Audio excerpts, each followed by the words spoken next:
welcome back again to our channel. So today's video, I'm gonna share you my experience guys, kasi nagka-problema yung aking bangko. So shout out dyan sa bangko dito sa Pilipinas, nakakainis na kayo. Hi guys, share ko muna yung aking baby. Beautiful eyes baby, beautiful eyes. Sakali kita. Tan tan tan tan tan. Time check is 10:22 ng gabi guys. So tingnan yung baby ko guys, hindi pa natutulog. Gusto niya to lagi naka-aircon. So naka-aircon na tayo. So I'm gonna share you guys ang aking problema sa aking bank guys. So go to sleep na baby. Mommy will make a film. Okay? Go! Ganyan lang siya guys. Napapa. Akit na doon. Akit na doon. Akit na doon. Akit na doon. Huwag ka na. Alright. So I'm gonna share you guys. May problema kasi yung aking bangko. So,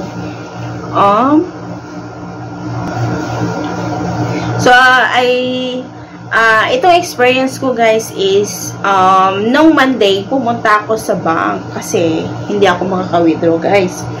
So experience ko is pumunta ako ng bank guys. First time ito nangyari sa akin. So i-share ko lang guys kung nangyayari din ba ito sa inyo. And then after that guys, so di ba naglagay ako ng ATM ko, gusto ko sana mag-withdraw. Mag-withdraw na sana ako. Di pinasok ko na yung ATM ko and then nilagay mo yung pin mo doon. So yung nakalagay doon is sabi ng machine is error daw, tapos may number ganun. Iniisip ko wala ta pera yung machine. And then lumipat ako sa isang machine. And then after that guys, same pa rin yung case na hindi ako maka-withdraw. Ano din yung sinasabi guys, error pa rin. Same number pa rin yung nilalagay niya. And then yung last guys is naka-third lagay ata ako sa kabilang machine. Tatlong machine na guys. So after that, so hindi pwede guys na nakailang lagay ka na ng ATM mo. May tendency kasi guys na baka kakainin ng machine yung ATM mo at saka ma-close yung account mo guys. So nangyari guys sa akin is hindi talaga ako naka-withdraw. And then yung last ng machine guys is nagsabi siya na go to the branch. So visit your main branch. Sabi ng ganun. So, alam yung ginawa ko guys, kasi na time na yun yung Friday. So, hindi ako nakapunta andito ng pasaway. So, ayan na guys, gumagalaw-galaw na yung tripod natin kasi makulit. Andito na siya guys, makulit. So, hawakan na lang natin para hindi niya aanihin yung tripod natin. Sisira. Tutumbahin niya naman guys. Lalaruin niya naman guys. Tingnan mo ginagawa yun. So, ayun na guys, way back sa topic. So, Friday, hindi ako guys nakapunta ng bangko kasi until ano lang sila guys, Friday. So, may time limit din sila. Hanggang 3 lang sila ng hapon. So, ang ginawa ko guys is Monday. Monday ako pumunta sa bangko. Tapos, nagpila na ako doon guys. Tapos, di ba, ka doon, pumasok ko na sa loob. Pagpasok sa loob guys, kasi by appointment yan eh. Pagpasok mo sa loob guys, naglagin ako doon ng account ko sa iPad. So, ganyan talaga guys sa iPad. Tapos, anong gagawin mo doon? Ganyan. Nag-withdraw ako doon over the counter. So, nag-withdraw ako guys ng malaking pera. Tapos, nag-complain ako doon. Sabi ko, bakit hindi ako makaka-withdraw sa kahit saang machine? Sabi ko ganun. Chinek yung account ko guys is, sabi naman doon ng teller, sabi niya, ma'am, okay naman yung account mo. Okay naman. After that, sa scroll ng ano guys, ng lalaki, sabi niya, okay. May problema daw yung ATM ko guys. Ang problema daw is chip, sabing ganun. So, sabi ko, ano yun? Sabi niya yung, di ba yung ATM natin, merong itim sa likod. Sabi, doon daw yung problema. Sabi ko, sabi niya baka daw nagasgasan daw ng sobra kung saan ko daw pinapasok yung ATM. Sabi ko, ay ganun. Ayun na. So, after that, guys, sabi niya sa akin, tinatanong niya ako, sabi niya, dito ka ba, ma'am, dito ka ba kumuha ng ATM sa main namin? Sabi ko, oo, dito ako nag-apply nung that time. So, it takes 2 years na guys, sobra sa akin yung ATM. Kung ngayon lang nagka-problema ng ganun. And after that, guys, so, di ba, hindi na ako nakaka-withdraw. Nagpunta na ako sa kanilang, sa main branch ng bangko ko, guys. Di sabi ng lalaki, may problema daw yung chip. Sabi ng isip ako, sabi ko, iniingatan ko naman yan kasi syempre, ayoko din masira. Syempre, kahit talaga, kailangan talaga yan. Ouch! Mommy, we're filming! And then, sabi talaga, guys, ang asawa ko, ingatan mo yung bangko mo kasi mahirap masiraan. Tapos yung ganun. So, yun na nga, guys, ang nangyari. Hindi ako nakaka-withdraw kasi syempre, kailangan namin mag-tour, kailangan namin ganun, kailangan namin bakasyon.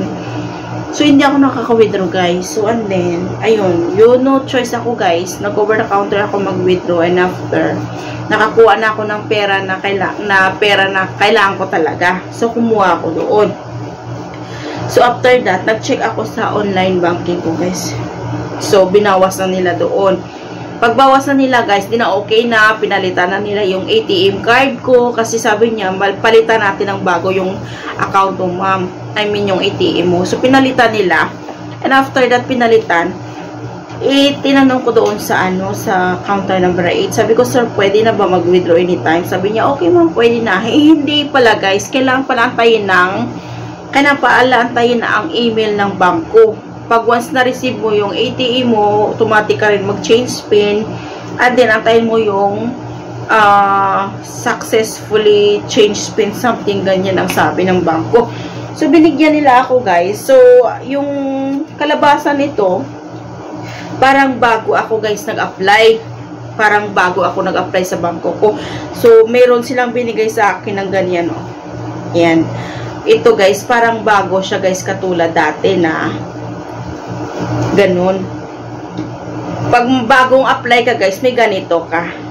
Yan. So bago na yung ATM natin, bago din yung PIN natin, hindi na katulad ng dati. So ngayon, ang problema, guys, hindi ako makaka-withdraw kahit saan kasi kahit sabihin mong bago na yung ATM ko, hindi pa rin ako nakaka-withdraw, guys, kasi alam mo na yan, nakakainis. Nakakainis talaga, paulit-ulit, nagbibigay na ako ng 2 ID. Sabi ng teller number 6, sabi niya, ma'am, hingi ako ng 2 IDs valid. So, nagbigay na ako ng 2 IDs ko, guys. So, nagbigay ako, and after that, sabi niya, hingi ako ulit ng PSA marriage certificate. Sabi ko, oh my God! Sabi ko, bakit ang dami pang requirements? ID na naman yan. Valid na naman yan. With passport na yan. Sabi ko gano'n sa kanya. Sabi niya, okay lang, ma'am. Kasi naniniguro lang kami. Ganun, ganyan. Akala ko yung tripod ko. Anhin naman ang pusa na. Tapos, ayun, nagbigay ako, guys. So, that time na yun, nagbigay ako ng passport. Humingi pa talaga siya, guys, ng marriage certificate. So, hindi ko talaga naibigay yung marriage certificate kasi hindi ko in-expect na yun yung mangyayari na madamihan pa pala hihingiin niya sa akin ng mga IDs, mga kung ano-ano. Padoon, nakakainis talaga, guys. Shout out pala sa yun, no? Sa Union Bank niya. Nakakainis kayo as in sa Union Bank. Nakakainis. Valid ID na, passport na, may postal na, may PhilHealth na, may kung ano-ano pag hiningi nilang ID sa akin, guys. Tapos, hingi pa sila ng marriage certificate na PSA. Sabi niya, kasi ma'am, i-update na yung, yung tawag nito, i-update daw yung status ko. Sabi ko, it doesn't matter na yung i-update yung status ko. Ako pa rin yun, sabi ko ganun. Ang dami nilang hinihingi ng ID, 3 na, may postal na, may PhilHealth na, may passport na. Hingi pa sila ng PSA marriage certificate. Sabi ko, meron ako niyan kompleto. Lahat meron ako niyan. Parang naiinis ako doon. Sabi ko, mag-withdraw na ako ng pera. Hindi pa ako makaka-withdraw. Tapos, pera naman namin niya. Hindi naman sa inyo. Kakainis lang talaga ng sobra. Ba't naman ginaganon?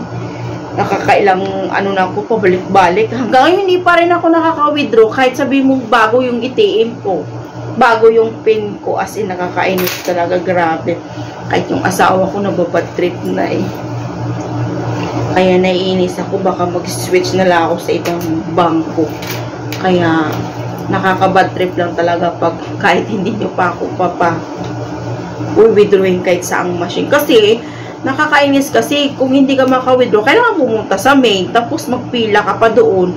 Minsan malilate ka lang sa oras ng 5 seconds, yung yung guard nila hindi na magpapapasok, nakakainis. Pero samantalang yung pinapapasok niya, nakasarap na talagang iwan. Kakainis.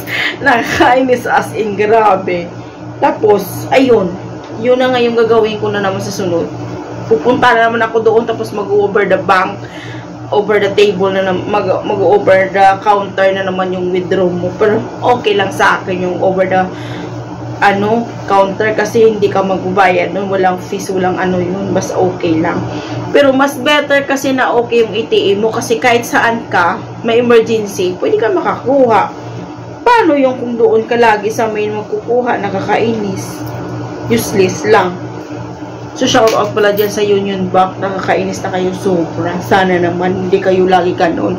Kasi lahat ng nag-complain doon nung last pumunta ko, yun lahat sa bakit hindi maka-withdraw. Sabi yung iba, bakit hindi naka-receive ng email. Oh, it's not my business. So, yung iba, ganun-ganun, nakakainis. Nagsisavings lang naman kami sa inyo, tapos yan yung ginagawa-gawa niyo. Hindi naman ako yung ewan. So, nakakainis talaga. Sa sunod na ko, pag hindi pa ako maka-withdraw sa next time,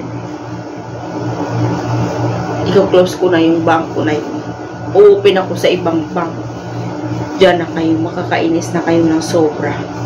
Asahan nyo yan. Shout out pala dyan sa iyo, yun ba? Ang dami yung mga recubecos kung anong hinihingi yung ID. Ako lang naman ito eh. Hingian ka ng isang katutak ng mga ID. Sa abroad nga, isang ID lang tama na. Dito damihan. Paano ba hiningi nyo? Naku, Diyos ko. Buti nga mabait ako eh. Hindi ko kayo ano dyan. Basta, nainis ako sa inyo. Yun ang akala nyo. Kaya dito ko nalang ilalabas yung sama ng loob ko sa importante na kailangan ko ng pera. Hindi, kailangan ko muna magtiis. Magtiis na mag-antay kung kailan ako makakuha ng pera. Nakakainis. So, sana, lesson learned, yung mga iba dyan, kailangan na magmulat. Kaya minsan, ang dami nila mga bad comments sa page na kasi yun nga eh. Naranasan ko na rin yung ganun-ganun. Akala ko lang dati. Ano kasi guys eh, first time ko kasi guys, parang lumubo siya ng sobra. Parang ganyan, lumubo ng ganun. So, nabigla ako, nag-freeze yung account ko. Sabi ko, ba't ganun? Hindi talaga. Yung pala, guys, may problema lang. So, after that, bago na yung ATM ko, guys. Ganun pa rin. Hindi pa rin ako nakaka-withdraw. Nakakainis lang. So, baka next time, yun din naman mangyayari. Hindi na yan talaga. Gagawa ko ng bago. Tsaka, goodbye ka na sa akin. Yun. Ayan lang guys. So, don't forget to like and subscribe. See you on my next vlog. Bye-bye. Susundo na ako sa aking asawa. Bye!